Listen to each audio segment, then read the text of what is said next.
بسم اللہ الحمد للہ والصلاة والسلام علی رسول اللہ وعلی آلہ وصحبہ اجمعین اما بعد فاعوذ باللہ من الشیطان الرجیم بسم اللہ الرحمن الرحیم رب اشرح لی صدری ویسر لی امری واحلل عقدۃ من لسانی یفقہوا قولی۔ السلام علیکم ورحمۃ اللہ وبرکاتہ۔ بہت بہت شکریہ آپ سب کے ٹیون ان کرنے کا۔ ہمارا یہ بہت ہی خاص پروگرام چل رہا ہے رمضان کے اس بابرکت مہینے میں، جس کا نام قرآن تفسیر ہے، اور اس میں ہم لوگ 30واں پارہ جو ہے اس کی تفسیر کور کر رہے ہیں۔ آج جو ہے الحمدللہ قرآن مجید کی تمام صورتوں میں سے ایک بہت ہی خوبصورت، بہت ہی پیاری سورہ سورۃ الضحیٰ ہے، جس کو ہم آج کور کریں گے۔ ویسے تو قرآن کی ہر ایک سورت، ہر ایک آیت ہی بہت زبردست ہے، لیکن یہ سورہ جو ہے میں خاص طور پر اس لیے اس کو خوبصورت کہہ رہا ہوں کیونکہ اکثر لوگ جو لائف میں ڈپریشن سے گزر رہے ہوتے ہیں، لائف میں سیڈنس سے گزر رہے ہوتے ہیں، ان کے لیے میں سمجھتا ہوں یہ سورہ جو ہے نا ایک رے آف ہوپ ہے، ایک امید کی ایسی کرن ہے کہ جو ان کو یہ بتاتی ہے کہ سب کچھ ٹھیک ہو جائے گا، سب کچھ ٹھیک ہو جائے گا۔ تو انشاءاللہ جو بھی آپ لوگوں میں سے ایسے لوگ ہیں جو کہ تھوڑا سا ڈپریشن میں کبھی چلے جاتے ہیں، یا کبھی کبھار غم کا شکار ہو جاتے ہیں، یا کبھی اداس ہو جاتے ہیں، تو یہ سورہ پھر خاص طور پہ آپ لوگوں کے لیے۔ تو انشاءاللہ بغیر کسی اور ٹائم کو ویسٹ کیے ہوئے ہم آغاز کرتے ہیں۔ یہ سورہ جو ہے یہ ایک مکی سورہ ہے، اور اس کے پیچھے اس کا ایک کانٹیکسٹ ہے، یعنی اس سورہ کو پڑھنے سے پہلے اس کے پیچھے ایک سٹوری ہے، وہ آپ کو سننا ضروری ہے۔ وہ یہ ہے کہ یہ وہ وقت ہے جس کو بولتے ہیں فترۃ الوحی۔ یہ وہ ٹائم ہے ارلی مکن پیریڈ کا، جہاں پہ ایک وقت ایسا آیا جب نبی کریم صلی اللہ علیہ وسلم کے اوپر جو وحی کے آنے کا سلسلہ تھا وہ ٹیمپریرلی اس پہ پاز لگ گیا، ٹیمپریرلی اس کو ہولڈ کر لیا گیا۔ اب جب نبی کریم صلی اللہ علیہ وسلم کے پاس سورہ مزمل آ رہی ہے، سورہ مدثر آ رہی ہے، اقرا بسم ربک الذی خلق، ان کے بعد ہی کچھ ایسا ٹائم پیریڈ آیا جب وحی کا سلسلہ رک گیا۔ اچھا، اس ٹائم تک نبوت کا اعلان تو ہو چکا ہے، نبی کریم صلی اللہ علیہ وسلم اپنی بات لوگوں تک پہنچانا بھی چاہ رہے ہیں، اور اس وقت کافی حد تک اکیلے ہیں کیونکہ دین کے اندر بہت تھوڑے لوگ داخل ہو چکے ہیں۔ تو امام احمد جو ہیں رحیم اللہ، وہ اس کو مینشن کرتے ہیں کہ یہاں تک بات پہنچ گئی کہ نبی کریم صلی اللہ علیہ وسلم بیمار ہو گئے اور رات کو قیام اللیل کے لیے نہ اٹھ سکتے تھے، یعنی ایسے واقعات بھی ہوئے کہ آپ صلی اللہ علیہ وسلم کی بیماری کا عالم یہ ہو گیا کیونکہ آپ اس بات کو بہت دل پر لے رہے تھے کہ وحی کا سلسلہ کس طرح منقطع ہو گیا۔ اچھا، یہ کیوں ہوا یہ میں آپ کو سارا سمجھاتا ہوں انشاءاللہ، اس کے پیچھے کیا بات ہے۔ اچھا، پھر یعنی ان کے جو نیبرز میں ابو لہب رہتا تھا، جو آپ کا چچا تھا، اس کی جو بیوی ہے ام جمیل، وہ نبی کریم صلی اللہ علیہ وسلم کو مستقل چھیڑتی تھی، تانے دیتی تھی کہ لگتا ہے کہ تمہارا شیطان جو ہے تمہیں چھوڑ کے چلا گیا، یعنی کہ معاذ اللہ ثم معاذ اللہ، اس کا کہنا یہ تھا کہ جو تمہارے پاس یہ جو چیزیں آ رہی تھی نا، یہ تمہاری تو ہو نہیں سکتی تھیں، تو یقیناً یہ کسی نعوذ باللہ کسی شیطان کی طرف سے آ رہی تھیں، کیونکہ نبی کریم صلی اللہ علیہ وسلم تو امی تھے، ان کو لکھنا پڑھنا نہیں آتا تھا، تو پھر یہ کیسے ہو گیا کہ آپ یہ آیات تلاوت کر کے ان کو سنا رہے ہیں۔ اور اس نے کہا کہ لگتا ہے تمہارا شیطان تمہیں چھوڑ کے چلا گیا، اور ان کا بہت ہی ایک مذاق اڑانے والے انداز میں یہ کہا۔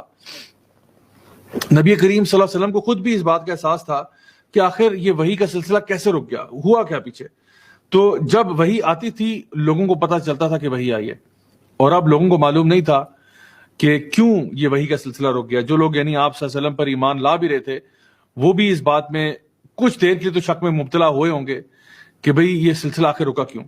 اور سب سے بڑی بات یہ کہ نبی کریم صلی اللہ علیہ وسلم کو خود اس بات کا احساس تھا کہ شاید مجھ سے کوئی غلطی ہوئی یا کوئی میرے سے کوتاہی ہوگی، کیونکہ جو انسان بھی ایک اچھی صفت والا ہوتا ہے، ایک اچھے کردار والا ہوتا ہے نا، وہ ہمیشہ سب سے پہلے اپنے آپ کو بلیم کرتا ہے۔ یعنی کوئی بھی چیز معاشرے میں جب ہوتی ہے نا، تو وہ سوچتا ہے کہ میں اس کا قصوروار تو نہیں ہوں، کیا میری وجہ سے تو ایسا نہیں ہو رہا۔ تو نبی کریم صلی اللہ علیہ وسلم جن کا سب سے اچھا اخلاق اور کردار تھا، یقیناً انہوں نے سب سے پہلے اس بات کو اپنے اوپر دیکھا کہ کیا میرے سے کوئی غلطی ہو گئی، میں نے دین کی بات کہنے میں کوئی کوتاہی ہو گئی کہ یہ وحی کا سلسلہ رک گیا۔ لیکن یقیناً یہ اللہ کی طرف سے ایک آزمائش تھی، یہ دیکھنے کے لیے کہ نبی کریم صلی اللہ علیہ وسلم جو ہیں وہ اپنے اس ایمان پہ، اپنے اس دعوے میں کتنے حد تک مضبوط ہیں، اور جو ان کو فالو کرنے والے ہیں وہ کتنے زیادہ مضبوط ہیں۔ جب یہ سورہ نازل ہوتی ہے والضحیٰ، تو نبی کریم صلی اللہ علیہ وسلم کے لیے اتنی خوشی کا مقام تھا، اتنی خوشی کا مقام تھا کہ فائنلی جو ہے نا وہ وحی کا سلسلہ دوبارہ سے ریزیوم ہو گیا۔ تو اس لیے میں چاہتا ہوں کہ آپ اس کی نزاکت کو سمجھیں، اس پوائنٹ کو سمجھیں کہ نبی کریم صلی اللہ علیہ وسلم کتنے ایک مشکل فیز سے گزر رہے تھے اپنے لائف کے، جہاں پہ ایک انسان اپنے آپ کو بھی سیکنڈ گیس کر رہا ہوتا ہے، اور اس موقع کے اوپر یہ سورہ جب آتی ہے تو ان کے لیے کتنی خوشی کی بات بنی۔ اچھا، یہ بات دیکھیے کہ میں نے کیوں کہا کہ آپ صلی اللہ علیہ وسلم اس بات کو اتنا سیریس لے رہے تھے، کیوں لے رہے تھے؟ کیونکہ نبی کریم صلی اللہ علیہ وسلم سب سے پہلی بات یہ پوری انسانیت کے لیے درد رکھتے تھے کہ سب کو ہدایت مل جائے. یہ سب سے پہلی بات ہے. دوسری بات یہ کہ جو مشرکین تھے, جو قریش تھے, وہ نبی کریم صلی اللہ علیہ وسلم کے خلاف کیمپین چلاتے تھے, ان کو برا بھلا کہتے تھے کہ یہ تو کاہن ہے, یہ تو جادوگر ہے, یہ نعوذ باللہ یہ کوئی مجنون ہے. مطلب یہ سارے تانے ان کو سننے پڑتے تھے. اور جب وحی کا سلسلہ رک گیا تو ظاہری بات ہے ان کے تانوں میں بھی اضافہ ہو گیا. اور پھر یہ کہ آپ کو یہ ڈر تھا کہ اگر میں اس مشن میں فیل ہو گیا, یعنی کہ اللہ تعالیٰ قرآن مجید میں سورۃ الکہف کے اندر, جو کہ جمعے کو, آج جمعے کا دن ہے, ہمیں پڑھنی چاہیے, اس میں ارشاد فرماتے ہیں کہ یعنی آپ کا دل چاہتا ہے کہ آپ اپنے آپ کو ہلاک کر دیں, یعنی آپ چاہتے ہوں گے کہ آپ اپنے آپ کو فَلَعَلَّكَ بَاخِعٌ عَلَىٰ آثَارِهِمْ. اللہ سبحانہ وتعالیٰ ارشاد فرماتے ہیں کہ یعنی آپ کا دل چاہتا ہوگا کہ آپ اپنے آپ کو اس غم میں ہلاک کر دیں کہ یہ لوگ ایمان کیوں نہیں لاتے. تو نبی کریم صلی اللہ علیہ وسلم کو اس بات کا بہت دکھ تھا کہ میں اپنے لوگوں سے, یہ میرے لوگ ہیں, یہ مکہ کے لوگ, یہ میرے لوگ ہیں, میں ان تک دین کی بات پہنچا رہا ہوں, یہ کیوں قبول نہیں کر رہے. تو اس وجہ سے آپ کو یہ محسوس ہوتا تھا کہ میں تو ان سے حق بات کر رہا ہوں, میں نہ ان سے پیسے مانگ رہا ہوں, نہ ان سے کوئی دولت مانگ رہا ہوں, کچھ نہیں چاہتا میں ان سے. لیکن پھر بھی لوگ جو ہیں وہ بات نہیں مانتے. اور پھر شاید ان کو یہ بھی تھا کہ یا میرے میسج کنوے کرنے میں کوئی کمی رہ گئی ہے کہ وحی کا سلسلہ رک گیا, یعنی پہلے وحی آ رہی تھی پھر رک گئی, کیا وجہ ہوئی.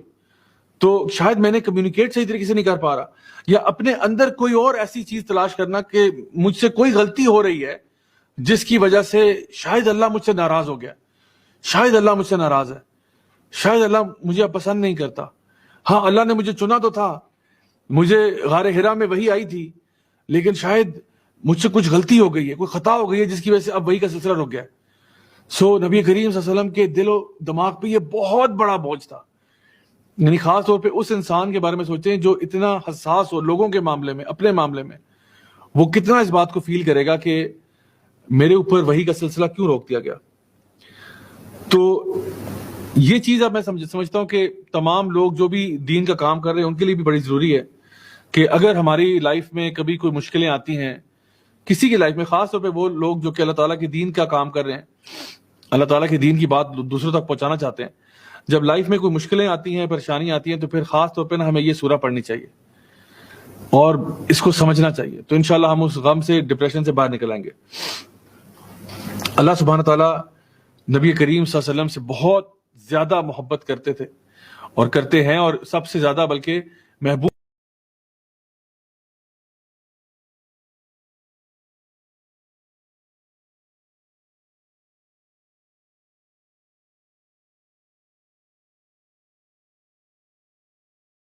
اتنا اعلیٰ اور افضل ہے, اور کس طرح سے اللہ تعالیٰ جو ہے وہ ہمیں بھی اور تمام لوگوں کو ہدایت کے راستے پر لے کے آتا ہے. تو یہ سورہ جو اس کا آغاز ہوتا ہے وَالضُّحَىٰ, ایک قسم کے ساتھ. وَالضُّحَىٰ, دحا کہتے ہیں یعنی صبح کی جو ٹائم ہوتا ہے, ارلی مارننگ میں جب روشنی نکلتی ہے تو اس کو دحا کہتے ہیں. تو یہ وہ ٹائم ہوتا ہے جب فجر کی نماز کے بعد کا وقت, جب سورج طلوع ہوتا ہے, اور یہ وہ وقت ہے جب تمام دنیا جو ہے نا وہ حرکت میں آ جاتی ہے. پہلے سارے لوگ سوئے ہوئے تھے, ہر بندہ ریسٹ کی سٹیٹ میں تھا, جانور ہوں, چرند پرند ہو, لیکن جیسے یہ دحا کا ٹائم آتا ہے نا تو اس میں کیا ہوتا ہے کہ ایک دم سے ہسل بسل ہو جاتی ہے, چڑیاں چہچہانے لگتی ہیں, پرندے اپنے کام پہ نکل جاتے ہیں, لوگ بھی جو ہے وہ کوئی اسکول جا رہا ہے بچہ, کوئی آفس جا رہا ہے, ایک دم سے چہل پہل شروع ہو جاتی ہے. تو یہ جو دحا کا وقت ہے یہ بڑا ہی خوبصورت ٹائم ہوتا ہے جب دن کا آغاز ہوتا ہے اور لوگ اپنے کام کی طرف جاتے ہیں, اور یہ خوشی کا وقت ہوتا ہے, ایک بڑا خوبصورت ٹائم ہوتا ہے کہ اب رات کا اندھیرا چلا گیا اور اب صبح کی روشنی آ گئی. اور بالکل نبی کریم صلی اللہ علیہ وسلم کے لیے بھی یہ سورہ جو ہے یہ الضحیٰ ہی تھی.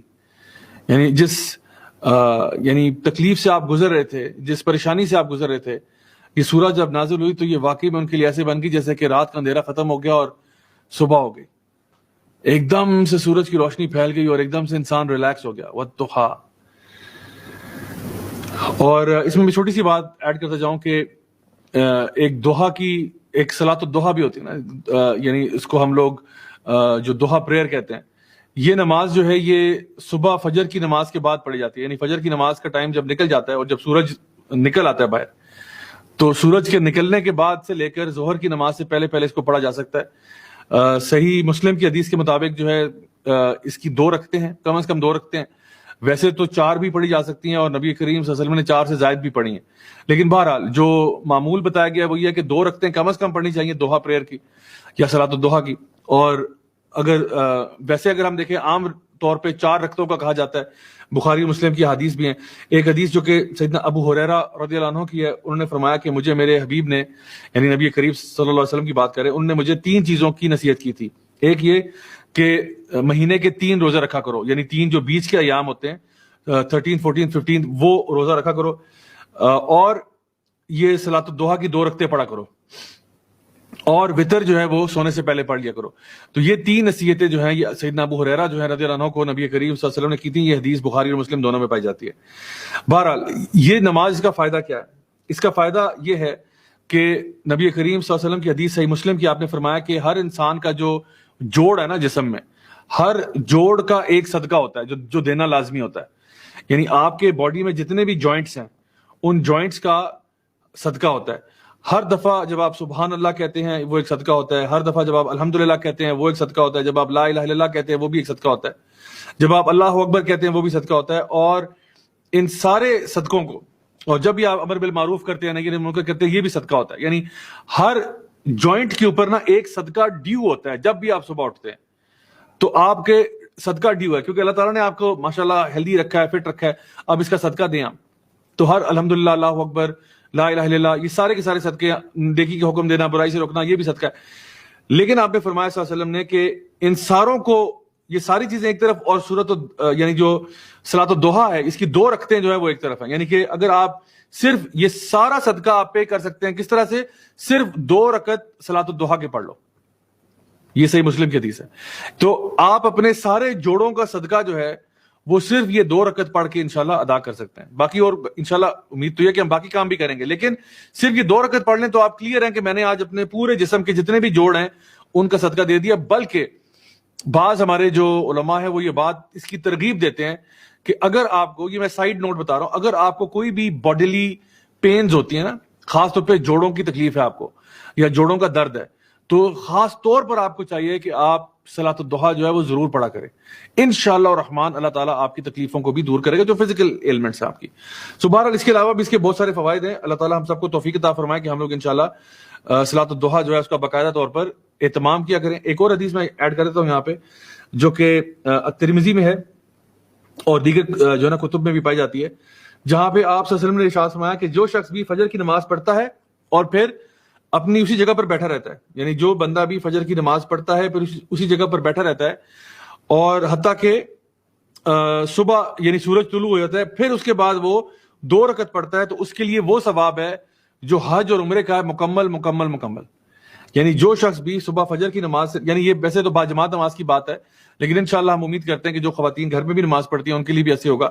یعنی جو بندہ فجر کی نماز باجماعت پڑھتا ہے اور نماز پڑھنے کے بعد ادھر ہی اپنی جگہ پر بیٹھا رہتا ہے، ذکر کرتا رہتا ہے، سبحان اللہ، الحمدللہ، اللہ اکبر، لا الہ الا اللہ، قرآن کی مطلب تلاوت کرتا ہے، دعائیں مانگتا ہے، جو بھی کرتا رہے، اور حتیٰ کہ سورج نکل آئے اور پھر وہ کیا کرتا ہے کہ 2 رکعت پڑھتا ہے صلاۃ الضحیٰ کے، تو الحمدللہ اس کے لیے حج اور عمرے کا ثواب لکھا جاتا ہے. اس کا یہ مطلب نہیں ہے کہ اب اس کے اوپر حج اور عمرہ کی فرضیت ختم ہو گئی ہے، نہیں، وہ تو رہے گا، وہ تو اس نے ایکچوئل تو کرنا ہی ہے جب بھی اس کو توفیق ہو انشاءاللہ، لیکن اجر و ثواب کے اعتبار سے اس کو پورا پورا اجر ملتا ہے. تو الحمدللہ میں سمجھتا ہوں کہ ہمیں یہ چیز کا بھی اہتمام کرنا چاہیے، اگر ہر روز نہیں تو اکثر اس چیز کو ہمیں اہتمام کرنا چاہیے. تو اللہ سبحانہ تعالیٰ نے ارشاد فرمایا وَالضُّحَىٰ وَاللَّيْلِ إِذَا سَجَىٰ. سو پہلے ضحیٰ کا ذکر ہوا جو صبح کا ٹائم جب ہوتا ہے اور ہر چیز میں چہل پہل پیدا ہوتی ہے، وَاللَّيْلِ إِذَا سَجَىٰ، اور رات کی قسم جب وہ اس کا اندھیرا جو ہے وہ ایک سکون کی کیفیت طاری کر دیتا ہے. پچھلی صورتوں میں ذکر ہوا تھا وَاللَّيْلِ إِذَا يَغْشَاهَا یا وَاللَّيْلِ إِذَا يَغْشَىٰ، تو رات جب وہ ڈھانپ لیتی ہے، کپڑے کی طرح لپیٹ لیتی ہے آپ کو. یہاں پہ ذکر ہو رہا ہے اذا سجا. سجا کا مطلب ہے یعنی جب چیز رک سی جاتی ہے، تھم جاتی ہے، سکون آ جاتا ہے. تو رات جب آتی ہے نا تو سکون کی کیفیت آ رہی ہو جاتی ہے، تمام مخلوق سونے کی تیاری کر رہی ہوتی ہے، خاموشی ہو جاتی ہے، لوگوں کے کام ختم ہو جاتے ہیں، دکانیں بند ہو جاتی ہیں، مطلب آہستہ آہستہ نا ہر چیز شٹ ڈاؤن کی طرف جا رہی ہے. تو اللہ تعالیٰ کہتے ہیں وَاللَّيْلِ إِذَا سَجَىٰ. تو اب دیکھیں کہ دن کا جو وقت کی بات کی گئی وہاں پہ آپ کو ایکٹیویٹی نظر آ رہی ہے، رات کے وقت نظر آ رہا ہے کہ رات کی کا ایک سکون ہے جہاں پہ یعنی آپ دیکھیں کہ 2 ڈفرنٹ سٹیٹس ہیں، دونوں اپوزٹ ہیں، لیکن دونوں کا ساتھ ذکر کیا جا رہا ہے. بعض علماء نے کہا کہ یہ شاید اس کی طرف مراد جو ہے وہ دنیا اور آخرت بھی ہے, کہ ایک جو ہے وہ دنیا کی زندگی ہے, ایک آخرت کی زندگی ہے, کہ آخرہ جو ہے وہ دہا کی طرح آپ کو نظر آئے گی اور دنیا جو ہے وہ ظلمت کی طرح اندھیرا ہے. بہرحال واللہ عالم دونوں چیزیں ہو سکتی ہیں انشاءاللہ. آگے فرمایا ما ودعک ربک وما قلی. اللہ اکبر کبیرہ. اللہ سبحانہ وتعالی فرماتے ہیں ما ودعک, نہیں تمہیں الوداع کہا. وداع یعنی کہتے ہیں الوداع, تو وداع کا تمہیں خدا حافظ نہیں کہا, ربو کا تمہارے رب نے, وما قلا, قلا کہتے ہیں نفرت کرنے کو, نہ تم سے اللہ تعالیٰ نفرت کرتا ہے. یعنی یہ سورہ جو ہے نا یہ خاص طور پر نبی کریم صلی اللہ علیہ وسلم کے لیے, کہ اللہ تعالیٰ نے نہ تو تمہیں خدا حافظ کہہ دیا ہے, تمہیں خیر بات کہہ دیا ہے, تمہیں الوداع کہہ دیا ہے کہ بس اب اللہ تعالیٰ تم سے دوبارہ بات نہیں کرے گا, نہ یہ معاملہ ہے فترۃ الوحی کے بعد, اور نہ ہی یہ کہ اللہ تم سے نفرت کرتا ہے. اچھا, اللہ تعالیٰ نے فرمایا کہ اللہ نفرت نہیں کرتا. وما قلا, تو اللہ تعالیٰ نفرت نہیں کرتا. اچھا, نفرت نہیں کرتا تو کیا اس کا یہ مطلب ہے کہ نفرت نہیں کرتا تو چلو ویسے, کیونکہ نفرت تو بہت بری چیز ہے نا, یعنی اس سے کم کچھ کرتا ہوگا؟ نہیں, ایسی بات نہیں ہے. عربی زبان میں جب کسی چیز کے آگے لا یا ما لگ جاتا ہے نا تو اس کا اپوزٹ مراد ہوتا ہے. جیسے اللہ سبحانہ وتعالیٰ فرماتے ہیں نا کہ فار ایگزامپل آتا ہے کہ لا یحب الظالمین, اللہ لا یحب الظالمین, اللہ تعالیٰ ظالمین سے محبت نہیں کرتا. اللہ تعالیٰ ظالموں سے محبت نہیں کرتا. تو محبت نہیں کرتا کا کیا مطلب ہوا؟ محبت نہیں کرتا. اچھا, محبت نہیں کرتا تو کیا اس سے کم کوئی چیز کرتا ہے؟ یعنی وہ کہتے ہیں نا کہ I don't love you, I like you, I like you, I don't love you but I like you. ٹھیک ہے, تو کیا یہ مراد ہے؟ نہیں, یہ مراد نہیں ہے. لا یحبو کا مطلب ہے نفرت کرنا. اللہ نفرت کرتا ہے ظالموں سے. تو یہاں پہ بات ہو رہی ہے وما قلا, اللہ تعالیٰ آپ سے نفرت نہیں کرتا, یعنی آپ سے محبت کرتا ہے. ٹھیک ہے, تو یہ ایک ذرا بڑا امپورٹنٹ پوائنٹ ہے. سو اللہ سبحانہ وتعالیٰ نبی کریم صلی اللہ علیہ وسلم کو تسلی دے رہے ہیں کہ نہ ہی میں نے آپ کو چھوڑ دیا ہے اور نہ ہی میں آپ سے نفرت کرتا ہوں. تو یہاں پہ جو ہے نا ایک اور چیز یہ بھی ہے کہ دیکھیں پیار کا ایک اصول ہے, پیار کا ایک قانون ہے, وہ یہ ہے کہ جب انسان کچھ عرصے کے لیے اپنے محبوب سے دور رہتا ہے نا تو اس کے بعد جب ملاقات ہوتی ہے تو محبت کم ہوتی ہے, بڑھ جاتی ہے؟ یقیناً بڑھ جاتی ہے. تو کہتے ہیں نا ڈسٹینس میکس دا ہارٹس گرو فانڈر. تو جب آپ تھوڑے دیر کے لیے فاصلہ کریٹ ہوتا ہے نا, اس کے بعد جب دوبارہ ملتے ہیں تو محبت بڑھ جاتی ہے. چاہے وہ ہسبینڈ وائف ہوں, ہسبینڈ جو ہے وہ گیا ہوا تھا, کچھ عرصے کے بعد, مہینے 2 مہینے کے بعد واپس آئے, کسی خاص کام سے گیا ہوا تھا, تو واپس آتا ہے تو پیار محبت بڑا ہوتا ہے. یا ایک بچہ ہے وہ کہیں پڑھنے کے لیے گیا ہوا تھا, والدین سے دور تھا, کافی عرصے بعد واپس آیا تو کتنی محبت کے ساتھ ملتے ہیں. تو یہ باتیں ہمیں عام طور پہ بھی نظر آتی ہیں. تو آپ سوچیں کہ اللہ اور اس کے رسول کی محبت کا کیا کہنا ہوگا کہ جب نبی کریم صلی اللہ علیہ وسلم پر یہ وحی آئی تو آپ کتنے خوش ہوں گے کہ اللہ تعالیٰ, اور پھر اللہ تعالیٰ خود کہہ رہا ہے کہ ما ودعک ربک وما قلی, اللہ تعالیٰ تجھے چھوڑ کے تھوڑی گیا تھا, نہ ہی اللہ تعالیٰ تجھ سے نفرت کرتا ہے, اللہ تو تجھ سے محبت کرتا ہے. اللہ کے بندے, اللہ تو تجھ سے محبت کرتا ہے. اور یہ بہت ہی خوبصورت ریلیشن شپ ہے اللہ اور اس کے رسول کا. اللہ تعالیٰ فرماتے ہیں قرآن مجید میں سورہ آل عمران میں, قل ان کنتم تحبون اللہ فاتبعونی یحببکم اللہ ویغفر لکم ذنوبکم. اگر تم دعویٰ کرتے ہو کہ تم اللہ سے محبت کرتے ہو, یعنی میری آپ کی بات ہو رہی ہے, اگر ہم دعویٰ کرتے ہیں کہ ہم اللہ سے محبت کرتے ہیں تو کیا کریں؟ فاتبعونی, نبی کریم صلی اللہ علیہ وسلم کی اتباع کرو, ان کی پیروی کرو, ان کے نقش قدم پہ چلو. پھر کیا ہوگا؟ یحببکم اللہ, پھر اللہ تم سے محبت کرے گا, ویغفر لکم ذنوبکم, اور تمہارے گناہوں کو معاف کر دے گا. تو اگر تم چاہتے ہو کہ اللہ تم سے محبت کرے تو تم کیا کرو؟ نبی کی اتباع کرو, نبی کی پیروی کرو, نبی کے نقش قدم پر چلو. یہ تم نے کرنا ہے. یعنی اللہ تعالیٰ نے اتنا زیادہ جوڑ دیا نبی کریم صلی اللہ علیہ وسلم کی اتباع کو اپنے ساتھ کہ اللہ سے محبت کا پروف یہ ہے کہ تم نبی کی پیروی کرتے ہو, ورنہ تمہارے دعوے جھوٹے ہیں, سب جھوٹ ہے, 2 نمبر باتیں ساری کہ جی ہم تو جی اللہ سے بڑی پیار کرتے ہیں, اللہ سے بڑی محبت ہے. جی کیا محبت ہے؟ جب تک تم نبی کی سنت پہ نہیں فالو کرو گے تو کیا تمہاری محبت کے دعوے سارے کھوکھلے ہیں. کیونکہ اللہ خود کہہ رہا ہے کہ میری محبت کا اگر تم دعویٰ کرتے ہو تو اس کا تقاضا صرف یہی ہے کہ تم نبی کی اتباع کرو. اللہ اکبر, اتنی کلوزنس ہے اللہ اور اس کے پیارے حبیب صلی اللہ علیہ وسلم میں. اور یہاں پہ کہا ما ودعک ربک, تیرا رب, کہ تیرا رب کیسے تجھے چھوڑ کے جاتا. تیرا رب یعنی اللہ تعالیٰ اپنی نسبت جوڑ رہے ہیں نبی کریم صلی اللہ علیہ وسلم کے ساتھ کہ میں تیرا ہی رب ہوں. یہ نہ سوچ کے اللہ تعالیٰ تجھے چھوڑ کے چلا گیا تھا, نہیں چھوڑ کے گیا, تیرا رب ہوں میں. وما قلی وللآخرۃ خیر لک من الاولی, اور یقیناً جو آخرت ہے وہ بہتر ہوگی تمہارے لیے اولا سے, جو پہلے آنے والی ہے اس سے. اب اس سے ایک مراد دنیا ہے کہ تمہاری آخرت جو ہے وہ دنیا سے بہتر ہوگی. لیکن یہاں پہ کہا گیا آخرتی والاولا, اولا جو پہلے والی, آخرتی جو ہے نا دنیا نہیں کہا یہاں پہ, وللآخرۃ خیر لک من الدنیا نہیں کہا, من الاولا کہا یہاں پہ, تو جو پہلے آنے والی. تو اس کے پھر کچھ انٹرپریٹیشنز اس کے علاوہ بھی ہوئی کہ دنیا اور آخرت کے علاوہ بھی شاید کوئی معنی ہو سکتے ہیں اس کے. یعنی اللہ سبحانہ تعالیٰ نبی کریم صلی اللہ علیہ وسلم کو یہ کہہ رہے ہیں کہ تمہاری جو آخرت ہے وہ اس دنیا سے بہتر ہے, ظاہر سی بات ہے, اور جو آپ کی سٹرگلز ہیں, جو آپ کی محنتیں ہیں, ان کا یقیناً آپ کو بہت زبردست اجر ملنے جا رہا ہے. اگر ہمیں یہ بات سمجھ میں آ جائے نا کہ ہماری آخرت, مجھے اور آپ کو یہ بات سمجھ میں آ جائے کہ آخرت جو ہے وہ اولا سے, دنیا سے بہتر ہے, تو آپ فجر کی نماز کے لیے نا چھلانگ مار کے اٹھیں گے. آپ کے لیے اللہ کی راہ میں خرچ کرنا بڑا آسان ہو جائے گا. آپ کے لیے دوسروں کو دین کی دعوت دینا آسان ہو جائے گا. وہ کام لوگوں کے لیے کرنا, لوگوں کی مدد کرنا آپ کے لیے آسان ہو جائے گا. وہ چیزیں جو آپ کا حق ہے اور کوئی پورا نہیں کر رہا, اس کو معاف کرنا آپ کے لیے آسان ہو جائے گا. اور جو بھی چیز آپ کے پاس مال کی ہے وہ آپ شیئر کرنے میں کوئی قباحت محسوس نہیں کریں گے. نوجوانوں سے میں خطاب کرتا ہوں اور یہ کہتا ہوں کہ جب آپ پیزا آرڈر کرتے ہیں نا, تو پیزا کی وہ سلائس جو ایک ہی رہ گی ڈبے میں, وہ شیئر کرنا آسان ہو جائے گا آپ کے لیے, جب آپ یہ سمجھ جائیں کہ وَلَلْآخِرَةُ خَيْرٌ لَكَ مِنَ الْأُولَى, کہ آخرت جو ہے نا وہ ادھر سے بہتر ہے. تو ہوتا ہے نا کبھی کبھار پیزا منگوایا, ساری سلائسز ایک رہ گئی ہے, اب اس ایک کے پیچھے گھر کے سارے بچے لڑ رہے ہیں, تو جس کا فوکس آخرت پہ نا, اس کے لیے وہ آخری سلائس دینا کوئی مسئلہ نہیں ہے, کہتے لے لو مجھے مل جائے گی, کیونکہ مجھے آخرت کا اجر زیادہ عزیز ہے. سو یہ ہمارا ایک پیراڈائم شفٹ ہے, یعنی انسان کی سوچ میں ایک شفٹ آتا ہے.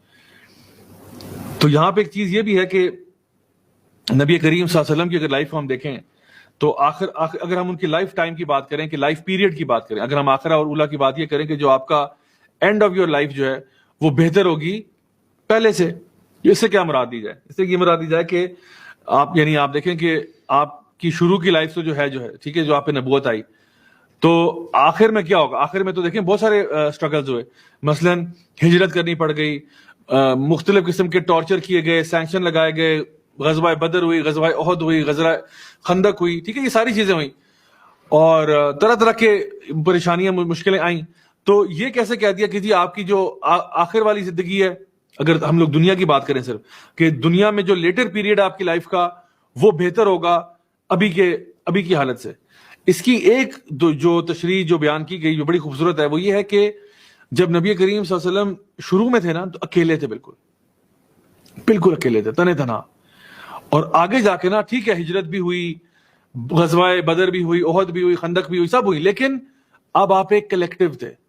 تو پرابلمز کو ایک ساتھ مل کے فیس کرنا آسان ہوتا ہے بنسبت اکیلے فیس کرنا.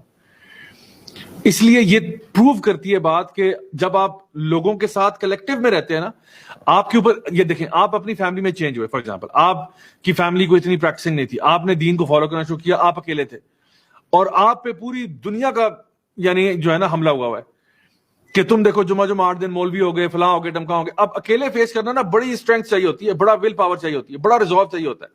لیکن جب آپ محنت کرتے ہیں, اسٹرگل کرتے ہیں, اللہ تعالیٰ آپ کی فیملی میں کسی اور کو بھی پیدا کر دیتا ہے, اس طرح کا بندہ جو آپ کی سوچ کے ساتھ میچ کرتا ہے, جو واقعی میں اللہ تعالیٰ کے احکامات کو فالو کرنا چاہتا ہے, جو نبی کریم صلی اللہ علیہ وسلم کی سنت کو فالو کرنا چاہتا ہے. تو اب ایک اور ایک 11 ہو گئے آپ, پھر ایک اور بندہ فیملی میں چینج ہوا, پھر ایک اور چینج ہوا. الحمدللہ اب آپ کو اسٹرینتھ مل رہی ہے, اور اب جو بھی پرابلمز اور ڈیفیکلٹیز آئیں گی نا, وہ پہلے کی طرح نہیں ہوگی, کیونکہ پہلے تو آپ اکیلے تھے, کہتے ہیں می اگینسٹ دا ورلڈ, آپ اور پوری دنیا آپ کے خلاف کھڑی ہوئی ہے. لیکن اب کیا ہے, اب آپ کے ساتھ اسٹرینتھ مل رہی ہے آپ کو. سو ایک معنی اس کے یہ بھی ہے کہ آپ کی جو آخر کی زندگی ہے اس میں یعنی بشارت دی جا رہی ہے کہ آپ کو سپورٹرز ملیں گے. ابھی آپ کے ساتھ ہو سکتا ہے کوئی سپورٹر نہ ہو, آپ کے ساتھ بہت تھوڑے لوگ ہیں, لیکن آگے جا کے آپ کو بہت زبردست سپورٹ ملنے جا رہی ہے.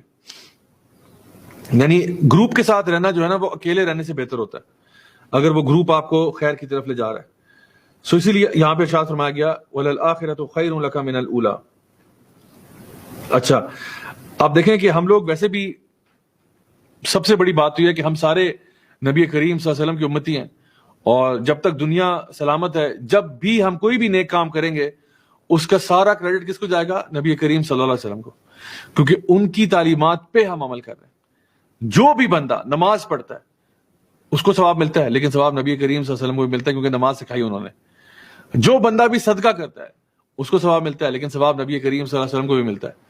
جو بندہ بھی دعوت دین کرتا ہے اس کو ثواب ملتا ہے, لیکن نبی کریم صلی اللہ علیہ وسلم کو بھی ملتا ہے کیونکہ ان سے ہم نے یہ چیز سیکھی ہے. وَلَلْآخِرَةُ خَيْرٌ لَكَ مِنَ الْأُولَىٰ, آپ کی جو آخرت ہے وہ دنیا سے تو بہت بہتر ہوگی انشاءاللہ. وَلَسَوْفَ يُؤْتِيكَ رَبُّكَ فَتَرْضَىٰ, اور یقیناً تیرا رب تجھے خوش کر دے گا جہاں کہ تو بالکل راضی ہو جائے گا. وَلَسَوْفَ, بہت جلد, يُؤْتِيكَ یعنی اللہ تعالیٰ تجھے عطا فرمائے گا حتیٰ کہ تو راضی ہو جائے گا. اللہ تجھے عطا فرمائے گا اور تو راضی ہو جائے گا. اچھا, یہ سبحان اللہ کتنی زبردست آیت ہے کہ بشارت دی جا رہی ہے کہ تو راضی ہو جائے گا, meaning that you will have a happy ending. تیری اینڈنگ ہیپی ہوگی, you will have a happy ending. مجھے اور آپ کو اگر یقین ہو جائے کہ ہماری ہیپی اینڈنگ ہوگی لائف کی, بشارت نہیں ہے, کتنی بڑی بشارت ہے. مطلب میری جو لائف سٹوری ہے, اگر میری لائف کو ایک کتاب کی شکل دی جائے اور مجھے کوئی پہلے سے بتا دے, جیسے اکثر بچے ہوتے ہیں نا جنہوں نے کتاب پڑھی ہوتی ہے اور ان کو بڑا شوق ہوتا ہے جلدی سے اس کے سپوائلرز بتانے کا, تو بتاتے ہیں اچھا اینڈ میں وہ مر جاتا ہے. یعنی کبھی کبھار نا بچے اپنے جذبات میں بتا دیتے ہیں کہ اچھا اینڈ میں نا وہ باتیں پہ مر جاتا ہے, تو آپ کہتے ہیں یار میں نے کتاب پڑھنی تھی, آپ نے پہلے بتا دیا. یا کوئی فلم ہوتی ہے, کوئی ڈرامہ ہوتا ہے, پہلے ہی اس کی اینڈنگ بتا دیتے ہیں. تو میں یہ کہہ رہا ہوں اگر مجھے اور آپ کو یہ پتا چل جائے کہ ہمارا اینڈنگ میں نا ہیپیلی ایور آفٹر ہوگا, کتنے ہم ریلیکس ہو جائیں گے, کتنے ہم کہیں گے بھائی اب دنیا کی جو مصیبت آ رہی ہے میں سہ لوں گا کیونکہ مجھے پتا چل گیا ہے کہ میرا اینڈ اچھا ہوگا, اینڈ اچھا ہوگا. In the end I will become the winner, I will win. اللہ سبحانہ وتعالیٰ نبی کریم صلی اللہ علیہ وسلم کو ارشاد فرما رہے ہیں وَلَسَوْفَ يُؤْتِيكَ رَبُّكَ فَتَرْضَىٰ, اللہ تعالیٰ تجھے عطا فرمائے گا اور تو راضی ہو جائے گا. یعنی آپ دیکھیں کہ دنیا میں تو انسان کبھی کنٹینٹ ہوتا نہیں ہے, دنیا میں تو انسان کبھی راضی ہوتا نہیں ہے, لیکن اللہ تعالیٰ انسان کو نا آخرت میں راضی کر دے گا. دنیا میں تو وہی بات ہے کہ آپ ایک آدم کا بیٹا جو ہے وہ ایک سونے کا پہاڑ اس کو دو, وہ دوسرا مانگ رہا ہوتا ہے, لیکن قیامت والے دن اللہ تعالیٰ اتنا عطا فرمائے گا کہ بندہ راضی ہو جائے گا. اور ابن عباس جو ہے رضی اللہ عنہما وہ فرماتے ہیں کہ یہ جو ہے وَلَسَوْفَ يُؤْتِيكَ رَبُّكَ فَتَرْضَىٰ, یہ نبی کریم صلی اللہ علیہ وسلم کی شفاعت بھی ہے, کیونکہ نبی کریم صلی اللہ علیہ وسلم نے یہ بات ارشاد فرمائی تھی کہ تمام انبیاء جو ہے نا ان کو دنیا میں کوئی نہ کوئی ایسی ایک دعا دی گئی جو ان کی جو ہے نا قبول کر دی گئی. یعنی صحیح بخاری اور مسلم کی حدیث ہے کہ تمام انبیاء جو ہیں ان کو دعا دی گئی جو کہ دنیا میں ان کی پوری ہو گئی. تو ایک دعا ایسی مانگو جو کہ پوری ہو جائے. کہتے ہیں میں نے اپنی دعا جو ہے نا وہ آخرت کے لیے بچا کے رکھی ہے, وہاں میں اللہ سے مانگوں گا. یعنی کہ آپ صلی اللہ علیہ وسلم کو اپنی امت کا کتنا احساس تھا, کتنا خیال تھا. آپ صلی اللہ علیہ وسلم ہم سے ملے نہیں لیکن ہمارے بارے میں کتنے کنسرن تھے. آپ سوچ سکتے ہیں, دعا دنیا میں نہیں مانگی, کہا نہیں میں آخرت کے لیے بچا کے رکھوں گا کہ جو میرے فالوورز ہیں نا ان کو بچانے کے لیے اللہ سے دعا کروں گا. اللہ اکبر. لیکن یاد رکھیں یہ جو شفاعت کا کانسیپٹ ہے نا یہ اللہ کی رضا سے ہی ہوتا ہے. یعنی اس میں ایک آپ سمجھ لیں کہ کورٹ ہے, ایک جج ہے, ایک لائر ہے اور ایک جوری ہے. تو ایک عدالت ہے جو کہ قیامت کے دن ہے, ایک اس میں جج ہے جو فیصلہ کرے گا جو اللہ سبحانہ تعالیٰ کی ذات ہے, پھر اس میں وکیل بھی ہوتا ہے, ٹھیک ہے, اور جوری ہوتی ہے. تو خود سے وکیل بھی کچھ نہیں کر سکتا, خود سے جوری بھی کچھ نہیں کر سکتی, ایونچولی فیصلہ جج نے سنانا ہوتا ہے. تو شفاعت کا جو معاملہ ہے نا وہ یہ ہے کہ انہی کی, یعنی اللہ تعالیٰ, ہم نے سورہ نبا میں بھی یہ بات پڑھ چکے ہیں کہ اللہ انہی کو بولنے کی اجازت دے گا جن کو اللہ چاہے گا کہ ہاں اب تو بول, اور سفارش بھی اسی کی ہوگی جو سچ ہوگی. جھوٹی سفارش نہیں ہو سکتی کسی کی کہ ایک بندہ انتہائی 2 نمبر آدمی تھا, اس کی سفارش کر رہے ہیں کہ جی جہنم سے نکال کے اس کو فلان لے جاؤ. نہیں, ایسا نہیں ہے. ابراہیم علیہ السلام اپنے والد کی سفارش نہیں کر پائیں گے, حالانکہ ابراہیم علیہ السلام کے والد ہیں نا, لیکن وہ کیا تھے, وہ شرک کرتے تھے, بت بناتے تھے, بیچتے تھے, تو وہ نہیں کر سکیں گے اس بارے میں. بالکل صحیح حدیث میں آتا ہے. سو بہرحال نبی کریم صلی اللہ علیہ وسلم نے حضرت فاطمہ کو بھی یہ بات ارشاد فرمائی کہ او فاطمہ, میرے سے جو مانگنا ہے دنیا میں وہ مانگ لو, کیونکہ قیامت کے دن جو ہے نا میں اللہ تعالیٰ کے سامنے تمہاری مدد نہیں کر پاؤں گا. یعنی یہ چیز ہے کہ جو بھی ہر بندہ جو ہے وہ اپنے اون پہ ہے. یہ نہ سمجھیں کہ اگر آپ کی فیملی میں کوئی نیک شخص ہے تو جی وہ ہمیں پار لگا دے گا. نہیں, ہر بندہ اپنا جواب دے ہوگا, ہر بندہ نفسی کا عالم ہوگا, ہر بندہ اپنے کیے کا خود جواب دے گا کہ میں نے یہ کیوں کیا تھا آخر. تو اللہ سبحانہ وتعالیٰ یہاں فرما رہے ہیں کہ وہ نبی کریم صلی اللہ علیہ وسلم کو وَلَسَوْفَ يُؤْتِيكَ رَبُّكَ فَتَرْضَىٰ, ایک مطلب اس میں یہ بھی ہے کہ فتح مکہ کی بشارت دی جا رہی ہے. یہ اس نے نبی کریم صلی اللہ علیہ وسلم کو بہت خوشی دی فتح مکہ نے. دوسرا یہ بشارت کہ دین جو ہے وہ غالب آ کر رہے گا، جو آپ کو مشن دیا گیا تھا وہ اکمپلش ہوگا. دین جو ہے وہ ہر کچے پکے گھر میں داخل ہوگا، اور اذا جاء نصر اللہ والفتح، کامیابی عطا فرمائی جائے گی آپ کو، اور اللہ تعالیٰ آپ کو مقام محمود عطا فرمائے گا، اور اللہ تعالیٰ آپ کو حوض کوثر عطا فرمائے گا. انا اعطیناک الکوثر، اللہ تعالیٰ آپ کو حوض کوثر عطا فرمائے گا، اور ورفعنا لک ذکرک، اور آپ کا ذکر بلند کر دے گا. یہ ساری چیزیں وہ ہیں جو کہ نبی کریم صلی اللہ علیہ وسلم کی خوشی کا باعث بنے گی، جو یہاں پہ ذکر کیا گیا. تو اللہ تعالیٰ جو ہے وہ آپ کو عطا فرمائے گا، اور کبھی آپ سے یہ واپس نہیں لے گا. یعنی عطا کرنے کا مطلب یہ ہوتا ہے کہ وہ چیز واپس نہیں ہوگی. جو چیز اللہ تعالیٰ آپ کو دے گا اتنا عطا فرمائے گا کہ آپ راضی ہو جائیں گے. لیکن یاد رکھیے کہ یہی نبی کریم صلی اللہ علیہ وسلم جو ہیں، جو اپنی امت سے اتنی محبت کرتے ہیں، ان کے بارے میں قرآن مجید میں سورہ فرقان سورہ نمبر 25 کی آیت نمبر 30 میں یہ بات ارشاد فرمائی گئی کہ نبی کریم صلی اللہ علیہ وسلم اللہ تعالیٰ سے کہیں گے وقال رسول یا ربی ان قوم اتخذوا، یعنی میری قوم جو ہے اس نے کیا کیا، ھذا القرآن مہجورا، یا اللہ میری قوم نے اس قرآن کو چھوڑ دیا تھا. اللہ اکبر. ہمیں لرز جانا چاہیے. نبی کریم صلی اللہ علیہ وسلم ایک تو ہمارے فیور میں شفاعت کریں گے نا، ایک تو وہ لوگ جو اللہ کے نیک بندے تھے، نبی کے فالوورز تھے، نبی کے امتی تھے، دین پر چلنے والے تھے، ان کی شفاعت کریں گے. جو بھی ان سے چھوٹی موٹی کمیاں کوتاہیاں ہوئیں کہ یا اللہ ان کو معاف کر دے، ان کو جنت میں اعلیٰ مقام دے دے. لیکن پھر نبی کریم صلی اللہ علیہ وسلم گواہی دیں گے ان کے خلاف کہ یا اللہ یہ جو میرے لوگ تھے، میں گواہی دیتا ہوں انہوں نے قرآن کو چھوڑ دیا تھا، انہوں نے قرآن کو چھوڑ دیا تھا. اللہ اکبر. نبی کریم صلی اللہ علیہ وسلم قیامت کے دن گواہی دیں گے کہ یا اللہ یہ میرے امتی نہیں ہو سکتے، انہوں نے قرآن کو تو فالو ہی نہیں کیا. اب ہم خود فیصلہ کریں کہ ہم کس پانی میں. آگے فرمایا الم یجد کا یتیما فآوا. اب یہ اللہ سبحانہ تعالیٰ نا اپنے کچھ فیورز گنوا رہے ہیں نبی کریم صلی اللہ علیہ وسلم، اور میں بتاؤں گا اس کو گنوانے کی وجہ کیا ہے. اللہ سبحانہ تعالیٰ نبی کریم صلی اللہ علیہ وسلم کو کچھ فیورز گنوا رہے ہیں. الم یجد کا یتیما فآوا، کہ ہم نے آپ کو یتیم نہ پایا اور ہم نے آپ کے لیے ایک ٹھکانہ جو نہ بنا دیا، یا آپ کے لیے ایک شیلٹر بنا دیا، یا آپ کے لیے ایک پناہ گاہ بنا دی، کہ ہم نے آپ کو یتیم نہ پایا تھا. یعنی آپ صلی اللہ علیہ وسلم جو تھے، آپ کے والد کا تو انتقال جو ہے وہ آپ کی پیدائش سے پہلے ہی ہو گیا تھا، اور پھر آپ کی والدہ کی بھی بہت ہی کم عمر میں ان کا بھی انتقال ہو گیا. پھر چچا کے پاس گئے، ان کا انتقال ہو گیا. دادا پہلے دادا کے پاس گئے، ان کا انتقال ہوا. چچا کے پاس گئے، ادھر ان کا انتقال ہوا. سو نبی کریم صلی اللہ علیہ وسلم یعنی انہوں نے یتیمی دیکھی ہے. اور اللہ سبحانہ تعالیٰ فرماتے ہیں کہ آپ یتیم تھے لیکن پھر بھی ہم نے آپ کا خیال رکھا. ہم نے آپ کی لائف میں چیزیں اس طرح سے پوزیشن کی کہ آپ کا خیال رکھا گیا. الم یجد کا یتیما فآوا، یعنی جس طرح سے اللہ تعالیٰ نے آپ کا اس وقت خیال رکھا تھا، تو کیا اللہ ابھی آپ کا خیال نہیں رکھ سکتا؟ آپ پہ جو بھی مشکلیں مصیبتیں آ رہی ہیں، جس نے آپ کا یوں خیال رکھا تھا، وہ کیا آج آپ کا خیال نہیں رکھ سکتا؟ یعنی یہ انسان جو ہے نا، ہم بھی کبھی کبھار اپنے سپیچ میں کسی کو پرانے کام یاد دلاتے ہیں، پرانی باتیں یاد دلاتے ہیں، یہ بتانے کے لیے کہ فیوچر میں بھی ایسا ہی ہوگا. مثلا اگر آپ کے امی ابو ہیں نا، وہ آپ سے کہتے ہیں کہ بیٹا کیا میں نے تمہاری ٹیوشن کی فیسیں نہیں پے کی؟ کیا میں نے تمہارے ڈائپر چینج نہیں کیے؟ کیا میں نے تمہیں صبح اٹھ کے اسکول پک اینڈ ڈراپ نہیں دیا؟ کہنے کا کیا مطلب ہے؟ مطلب یہ کہ تو میں نے جب سارے کام کیے تو کیا میں تم سے محبت نہیں کرتا؟ یہ سارے کام میں ہی کرتا رہا ہوں. یعنی اگر پہلے کرتا رہا تھا تو اب بھی کر سکتا ہوں، کوئی مسئلہ نہیں ہے مجھے. تو یہ جب کسی کو بتایا جاتا ہے نا پچھلے چیزوں کے بارے میں، وہ اس لیے ہوتا ہے کہ میں پہلے بھی کرتا تھا اب بھی کر سکتا ہوں، کوئی ایسا مسئلہ نہیں ہے. تو اللہ سبحانہ تعالیٰ یہ بتا رہے ہیں کہ یعنی اللہ تعالیٰ نے آپ کا خیال رکھا، جیسے پہلے خیال رکھا، آپ بالکل آپ کے پاس کوئی آسرا نہیں تھا، اسی طرح سے اللہ تعالیٰ ابھی بھی اس بات پر قادر ہے. سو اللہ تعالیٰ ان کو اس بات کی طرف بتا رہا ہے کہ اللہ تعالیٰ بالکل آپ کا خیال رکھے گا. وَوَجَدَكَ ضَالًّا فَهَدَىٰ، اور اللہ تعالیٰ نے آپ کو ڈھونڈتا ہوا پایا، آپ کو تلاش کرتا ہوا پایا، آپ کو راستہ تلاش کرتے ہوئے پایا. وَوَجَدَكَ ضَالًّا فَهَدَىٰ، اور پھر اللہ نے آپ کو ہدایت کے رستے پر لگا دیا.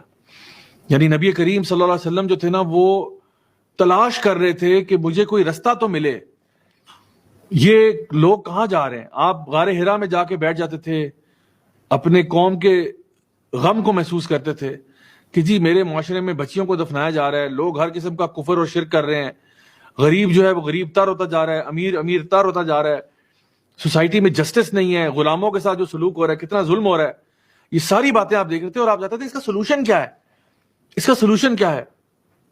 اللہ تعالیٰ فرماتے ہیں وَوَجَدَكَ ضَالًّا فَهَدَى، آپ کو ہم نے دیکھ لیا جب آپ راہ کی تلاش میں تھے، اور پھر ہم نے آپ کو وہ ہدایت کا رستہ دکھا نہیں دیا تھا، آپ کو غار ہرا میں بلا کر وہی آپ پر نازل نہیں کر دی تھی، آپ کو بتا نہیں دیا تھا کہ اصل فارمولا کیا ہے لوگوں کی مدد کرنے کا۔ حدیث قدسی میں آتا ہے کہ اللہ تعالیٰ فرماتے ہیں کہ اے میرے بندو، تم سارے کے سارے لاسٹ ہو، گمراہ ہو، سوائے اس کے جس کو میں ہدایت دیتا ہوں۔ تم سب کے سب بھوکے ہو سوائے اس کے جس کو میں کھانا کھلاتا ہوں۔ تم سب کے سب ننگے ہو سوائے اس کے جس کو میں کپڑے پہناتا ہوں۔ یقیناً ہم سارے کے سارے نا گمراہ ہیں، ہم سارے لاسٹ ہیں، ادھر ادھر گھوم رہے ہیں، بھٹک رہے ہیں، سوائے اس کے جس کو اللہ ہدایت دے دے۔ لیکن اللہ ہدایت اس کو دیتا ہے جو ہدایت کو چاہتا ہے، جو خود اپنے لیے ہدایت چاہتا ہے، اس کو اللہ تعالیٰ ہدایت دیتا ہے۔ جو چاہتا ہی نہیں ہے ہدایت، جس کی لسٹ میں ہی نہیں ہے ہدایت کا ہونا، تو اس کو کہاں ہدایت ملے گی؟ تو اب آپ اپنے بارے میں سوچئے کہ آپ بھی تو اس قرآن کلاس تک پہنچ ہی گئے نا، آپ بھی تو اللہ تعالیٰ کی کتاب تک پہنچے نا۔ کیسے پہنچے؟ کیا ایک وقت ایسا نہیں تھا جب آپ بھی گمے ہوئے تھے، آپ بھی تلاش کر رہے تھے، آپ بھی جگہ جگہ ٹکرے مار رہے تھے، آپ بھی بھٹک رہے تھے ادھر ادھر مختلف دنیا داریوں کے اندر، دنیا کے کاموں کے اندر، اور اللہ نے آپ کو ہدایت دی اور یہاں تک پہنچا دیا کہ آپ الحمدللہ قرآن مجید کو پڑھ رہے ہیں یا سمجھ رہے ہیں یا سیکھ رہے ہیں؟ کیا یہ شکر کرنے والی بات نہیں ہے اللہ تعالیٰ کی؟ کیا اس پہ انسان کو شکر گزاری ہونا چاہیے کہ یا اللہ میں کہاں اس قابل تھا کہ تو مجھے ہدایت دیتا، میں کہاں اس قابل تھا، میں تو گناہ گار تھا، میں تو در در ٹکرے مارا تھا، ٹھوکریں کھا رہا تھا زمانے کی، اور کتنا بڑا تیرا احسان ہے کہ تو نے مجھے اس ہدایت کے راستے پر ڈال دیا۔ اور اللہ تعالیٰ ہمیں مرتے دم تک اس پر قائم رکھے۔ نبی کریم صلی اللہ علیہ وسلم کی دعاؤں میں سے ایک دعا، یا مقلب القلوب ثبت قلبی علی دینک، کہ دلوں کے پھیرنے والے میرے دل کو اس دین پر قائم رکھنا۔ تو آپ خود ذرا سوچئے گا، آج آپ کا ہوم ورک ہے کہ ذرا سوچئے گا کہ آپ یہاں تک کیسے پہنچے، آپ ایک قرآن کلاس تک کیسے پہنچے۔ یقیناً اللہ تعالیٰ آپ سے بہت خیر کا معاملہ چاہتا تھا کہ اللہ کو یہاں تک لے آیا، ورنہ کئی لاکھوں ایسے لوگ ہیں جو اپنے گھروں میں بیٹھے ہوئے ہیں، کوئی کچھ کر رہا ہے، کوئی کچھ کر رہا ہے، جن کو توفیق ہی نصیب نہیں ہو رہی کہ وہ قرآن مجید کو پڑھ سکیں، سمجھ سکیں، سیکھ سکیں، توفیق ہی نہیں ہو رہی ان کو۔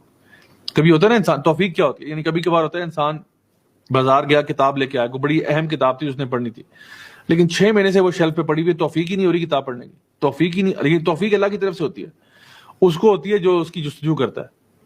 تو بڑے ایسے لوگ ہیں۔ تو اللہ تعالیٰ نے آپ کو ہدایت کے راستے پہ لایا۔ نبی کریم صلی اللہ علیہ وسلم کے کانٹیکس میں جب ہم دیکھتے ہیں تو آپ ایک ایسی سٹیٹ میں تھے جب آپ کے پاس وحی نہیں تھی، اور پھر جب ہدایت آئی تو وہ وحی کے ذریعے آئی۔ اللہ یعنی آپ صلی اللہ علیہ وسلم کو بتایا گیا کہ اللہ کی ورشپ کیسے کرنی ہے، اللہ تعالیٰ کی عبادت کیسے کرنی ہے، اور اسی لیے پھر آپ کا غور و فکر، تدبر جو تھا اور جستجو جو تھی وہ آپ کو یہاں تک لے آئی۔ اور یہی فرق ہوتا ہے ایک فلاسفر میں اور ایک نبی میں، ایک رسول میں، کہ فلسفی جو ہے نا وہ ہو سکتا ہے کہ اپنی یعنی عقل کے ذریعے نا ایک خاص مقام تک پہنچے، لیکن الٹیمیٹ گائیڈنس نہیں اس کو مل سکتی جب تک کہ وہ ریولیشن نہیں ہوگا۔ نبی جو ہے نا اس کے پاس ریویلڈ نالج آ رہا ہوتا ہے، فلاسفر جو ہے نا وہ گراؤنڈ اپ جاتا ہے، وہ بیسیکلی نا اپنے عقل شعور کو استعمال کرتے ہوئے اوپر چڑھتا ہے، کبھی کبھار بہت ہی کنی کھا جاتا ہے، کسی اور جگہ چلا جاتا ہے، پھسل جاتا ہے، بھٹک جاتا ہے کبھی کبھار، اور کبھی کبھار ہوتا ہے کہ وہ صحیح نتیجے پہ جو ہے نا پہنچ گیا، لیکن الٹیمیٹ ٹروتھ تک فلسفی بھی نہیں پہنچ سکتا، الٹیمیٹ ٹروتھ تک فلسفی بھی نہیں پہنچ سکتا، کہیں پہ دماغ کی بھی بریکیں لگ جاتی ہیں۔ دماغ آپ کا یا تو نا کہ انفینٹ ہوتا، انفینٹ تو نہیں ہے، دماغ کی بھی کہیں نہ کہیں جا کے نا بس ہو جاتی ہے، بس یار اس سے اوپر میں جا ہی نہیں سکتا۔ پھر وہی کا سلسلہ جو ہے نا وہ آپ کو بتاتا ہے کہ آخر اللہ تعالیٰ نے یہ سارا نظام کیا بنایا، کیسے بنایا، کیوں بنایا، یہ سب چیزیں جو ہے نا وہ ریولیشن کے ذریعے آپ کو ہدایت ملتی ہے کہ آپ کو کیا کرنا چاہیے۔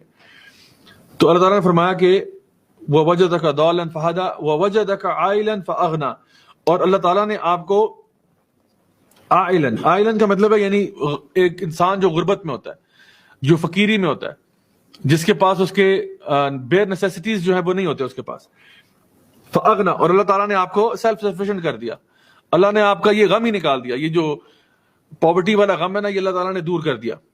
یعنی اس میں بعض علماء نے یہ بات دیکھی کہ جب نبی کریم صلی اللہ علیہ وسلم کی شادی ہوئی سیدہ خدیجہ سے، تو الحمدللہ بہت ساری آپ کے جو فائنینشیل چیزیں تھیں وہ سیدہ خدیجہ کے ذریعے پوری ہو گئیں، اور انہوں کیونکہ وہ ایک بزنس وومن تھی، انہوں نے بہت اللہ کی راہ میں خرچ کیا، انہوں نے دین اسلام کی بہت خدمت کی، اور نبی کریم صلی اللہ علیہ وسلم کی ٹوٹل جو فکر تھی نا وہ یہ بھوک اور پیاس نہیں تھی، آپ کی ٹوٹل فکر جو تھی وہ اللہ تعالیٰ کا دین بن گیا، اور اللہ نے ان کو باقی ساری چیزوں سے فری کر دی. اور یہ اللہ کا اصول ہے بائی دی وے، میں آپ کو بتاؤں، جب بھی آپ اپنی فکر اللہ تعالیٰ کے دین کو بنا لیتے ہیں، اللہ تعالیٰ آپ کی تمام فکروں کو دور کر دیتے ہیں. یقیناً یہ بات سچ ہے، اور خدا کی قسم یہ بات سچ ہے. آپ جب بھی اپنی فکر جو ہے نا وہ دین کو بنا لیتے ہیں، آپ کہتے ہیں میرا اٹھنا بیٹھنا، میرا سوچنا سمجھنا سب اللہ تعالیٰ کے دین کے پیچھے ہے، تو اللہ تعالیٰ آپ کی ساری ٹینشنوں کو دور کر دیتے ہیں. جہاں پہ نبی کریم صلی اللہ علیہ وسلم کے لیے فرمایا کہ وَوَجَدَكَ عَائِلًا فَأَغْنَىٰ، اور آپ کو ہم نے غربت میں بھی دیکھا، یعنی فقر و فاقے کی کیفیت میں بھی دیکھا، اور آپ کو ہم نے غنی کر دیا، آپ کو اس ٹینشن سے بالکل دور کر دیا. ایک تو فزیکلی ویسے بھی دور کر دیا، آپ کی جو نا کنڈیشن کو، فتح مکہ بھی ہوئی، سب کچھ ہوا، اور رومن پرشین امپائر بھی گری، اور مسلمانوں کے پاس خزانے بھی آئے، وہ بھی ہوا. لیکن سب سے بڑی بات یہ کہ یہ فکر اب آپ کی نہیں رہی.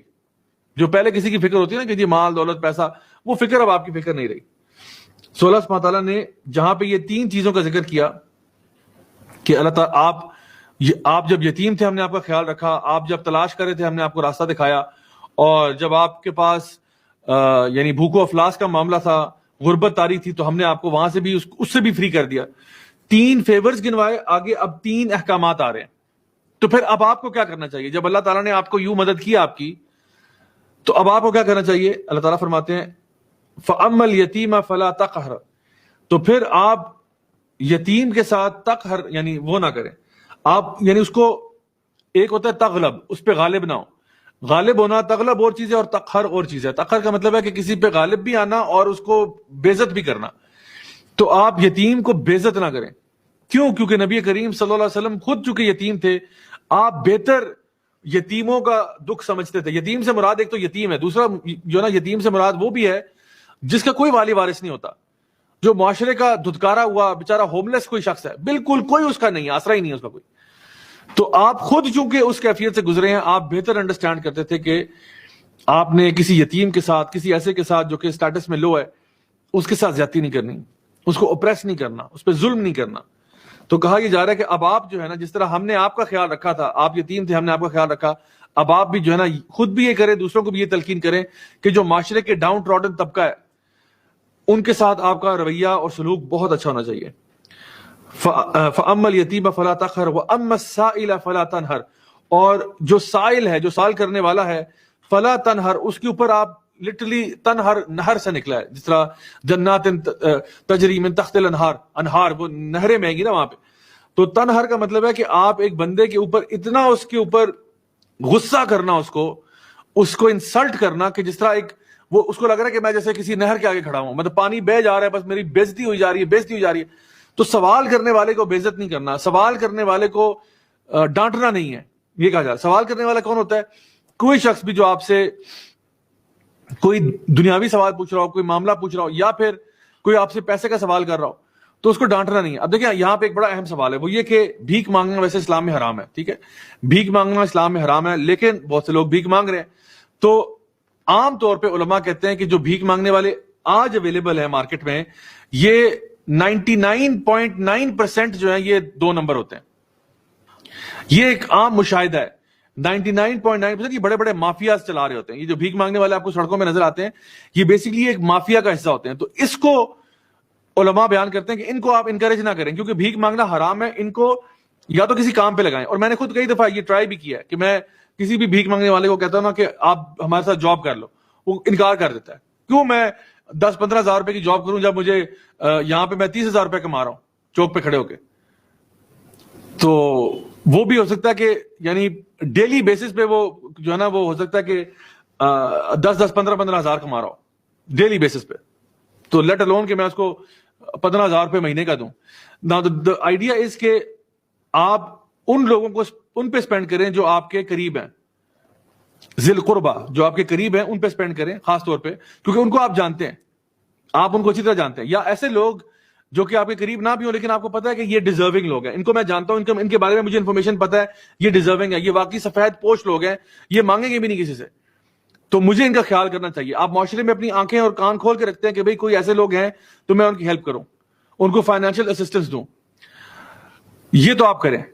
لیکن جہاں تک یہ بات ہے کہ جو لوگ خود مانگ رہے ہوتے ہیں، جیسے اکثر لوگ مسجد میں گھس آتے ہیں یا کئی چوکوں پہ نظر آتے ہیں، جو پروفیشنلز ہوتے ہیں جو کہ زیادہ بڑی تعداد ہے، ان کو ڈسکریج کرنا چاہیے. لیکن ڈسکریج کا مطلب یہ نہیں ہے کہ آپ ان کو بے عزت کریں. بے عزت پھر بھی نہیں کرنا.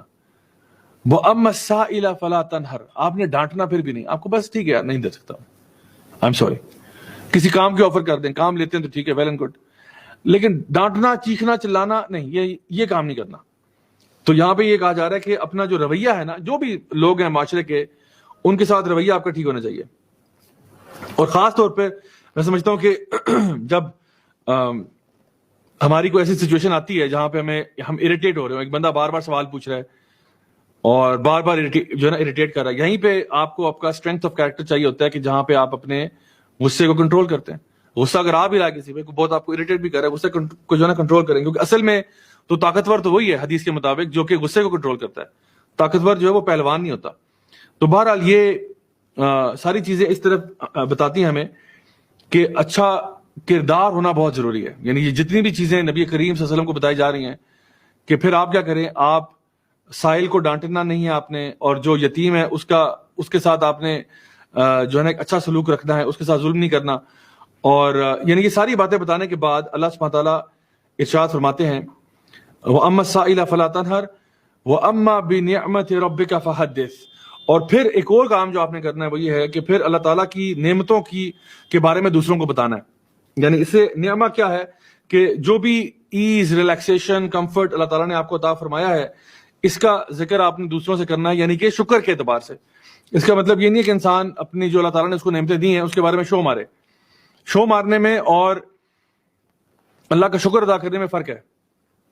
ایک انسان کہتا ہے کہ دیکھو اللہ کا بہت شکر ہے کہ اللہ تعالیٰ نے مجھے الحمدللہ اچھی گاڑی عطا فرمائی، اچھا گھر عطا فرمایا، اللہ کا بہت بہت شکر ہے.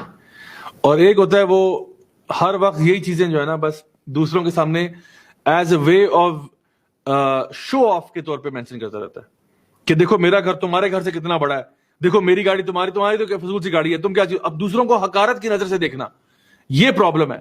لیکن جب آپ کوئی چیز اللہ کا بہت کرم ہے، اللہ تعالیٰ نے مجھے نیک و صالح اولاد عطا فرمائی، اللہ کا بڑا کرم ہے، اللہ تعالیٰ نے مجھے اچھی جاب عطا فرمائی، اللہ کا بڑا کرم ہے، اللہ نے مجھے یہ دیا وہ دیا، جو بھی کچھ ہے. وَأَمَّا بِنِعْمَةِ رَبِّكَ فَحَدِّثْ. تو لوگوں میں یہ شکر گزاری کی چیز جو ہے نا یہ پیدا کرنا، یہ اچھی بات ہے.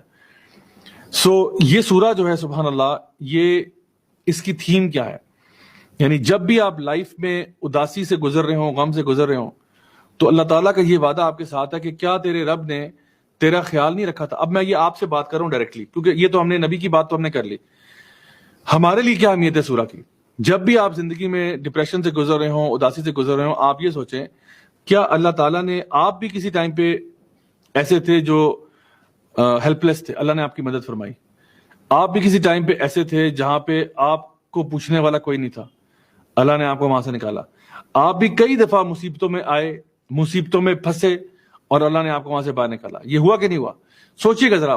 بلکہ میں آپ کو ہوم ورک یہ دے رہا ہوں، گھر جا آپ نے نا یہ باقاعدہ پیپر نکال کے اس پہ لکھیں کہ یہ واقعہ ہوا تھا، مجھے رب نے بچا لیا، یہ واقعہ ہوا تھا، مجھے رب نے بچایا، یہ واقعہ ہوا، مجھے رب نے بچایا.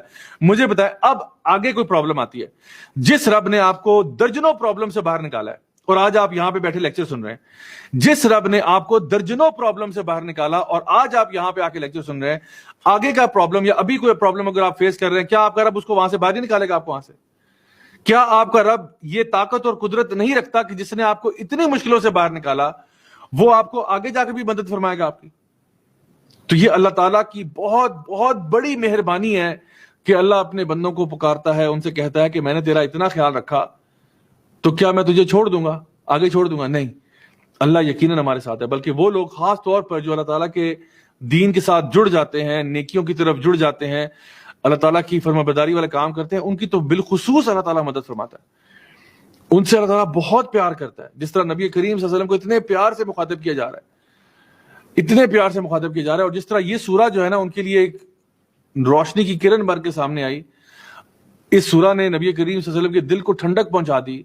بالکل اسی طرح سے جب بھی آپ کسی مصیبت سے گزر رہے ہوں، ضرور اس سورہ کو پڑھیں، غور کریں، سمجھیں. یہ جو ہم نے سیشن میں آج باتیں کی ہیں ان کو پڑھیں، ان کو دوبارہ ان کے اوپر سوچیں کہ میں تو کچھ بھی نہیں ہوں، میں تو کچھ بھی نہیں ہوں. جب بھی مجھے کوئی مشکل آئی ہے میرے رب نے مجھے باہر نکالا ہے، اور سب سے بڑا اللہ کا کرم یہ ہے میرے پہ کہ اللہ نے مجھے ہدایت کے راستے پر چلا دیا.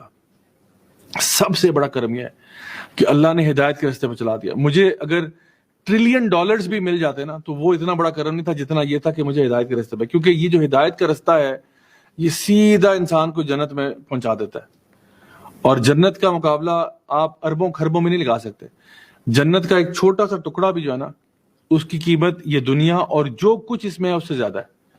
سو اگر اللہ تعالیٰ نے آپ کو ہدایت کے راستے پر ڈال دیا تو سب سے بڑا کرم اللہ کا یہ ہے. اور یقیناً میں اور آپ اچھی طرح یہ بات جانتے ہیں کہ ہم اس قابل نہیں تھے. میں اور آپ اچھی طرح یہ بات جانتے ہیں کہ ہم اس کے قابل نہیں تھے. اللہ کا بہت کرم ہے. دیکھو اتنے زیادہ لوگ ہیں دنیا میں, اتنے زیادہ لوگ ہیں, بلینز آف پیپل ہیں, 6.2 6.3 بلین لوگ ہیں دنیا میں. اور اگر اللہ تعالیٰ نے ان لوگوں میں سے کچھ لوگوں کو چن لیا اور دین کی طرف لے آیا تو اس میں ہمارا کوئی کمال نہیں ہے. ہمارا صرف اتنا سا ایفرٹ ہے کہ ہم نے دل میں شاید تمنا کی ہوگی, کبھی کسی بڑے بزرگ کی دعا لگی ہوگی, لیکن اللہ تعالیٰ بہت رحمان و رحیم ہے. My dear brothers and sisters, زندگی میں نا اللہ تعالیٰ آپ کے مختلف ٹرائلز آئیں گے, مختلف ٹیسٹ آئیں گے جو آپ کے کنٹرول سے باہر ہوں گے. بہت سارے ٹرائلز آئیں گے, بہت سارے ٹیسٹ ایسے آئیں گے جو آپ کے کنٹرول سے باہر ہوں گے. کئی چیزیں ایسی ہوں گی جو آپ کو بڑی پریشان بھی کریں گی, لیکن آپ نے یہ بات یاد رکھنی ہے کہ جس ذات کی طرف سے یہ ٹیسٹ آیا نا وہی ذات ہمیں وہاں سے باہر نکالے گی. میری بات سمجھ میں آ رہی ہے آپ کو؟ جو مصیبت, ٹرائل, ٹیسٹ, ڈیفیکلٹی آپ کی لائف میں آئی ہے یقیناً اللہ کی مرضی سے ہی آئی ہے نا, اللہ کی رضا سے ہی آئی ہے, اللہ تعالیٰ کے اذن سے آئی ہے. جس رب کی طرف سے وہ چیز آئی ہے آپ کو ٹیسٹ کرنے کے لیے, دیکھنے کے لیے کہ آپ کتنے پانی میں. جس ذات کی طرف سے وہ چیز آئی ہے نا اسی ذات نے آپ کو وہاں سے باہر نکالنا ہے. تو پھر میں اس ذات کے ساتھ بنا کے رکھوں یا بگاڑ کے رکھوں یہ مجھے بتا دیجیے گا. جس ذات نے مجھے میری پرابلم سے باہر نکالنا ہے, میری مصیبتوں کو دور کرنا ہے, اس سے میں بنا کے رکھوں کہ بگاڑ کے رکھوں. یہ آج کی پوری سورہ کی سمری ہے. تو انشاءاللہ میں دعا کرتا ہوں کہ اللہ تعالیٰ ہمیں اپنے نیک بندوں میں شامل کرے, اپنے انبیاء, صدیقین, شہداء, صالحین میں. اللہ تعالیٰ ہم سب کو راضی کر دے, ہم سب سے خوش ہو جائے, ہماری جو بھی پریشانیاں ہیں, مشکلیں, سب کو دور فرمائے. جو بھی ہم میں سے لوگ بیمار ہیں اللہ تعالیٰ ان کو شفائے کاملہ عاجلہ نصیب فرمائے. جو بھی ہم میں سے پریشان حال ہیں اللہ تعالیٰ ان کی پریشانیوں کو, مشکلوں کو, مصیبتوں کو دور فرمائے. اللہ تعالیٰ ہم سے نیک اعمال لے, خوب سارے نیک اعمال لے اور ان کا بھرپور اجر عطا فرمائے. ہمیں دنیا میں بھی خیر عطا فرمائے اور آخرت میں جنت الفردوس میں اعلیٰ مقام نصیب فرمائے. انشاءاللہ آپ لوگوں سے اب کل ملاقات ہوگی. تب تک کے لیے اپنا بہت خیال رکھیے گا. سبحانک اللہم و بحمدک, اشہد ان لا الہ الا انت, استغفرک و اتوب الیک. بارک اللہ فیکم, والسلام علیکم ورحمۃ اللہ وبرکاتہ.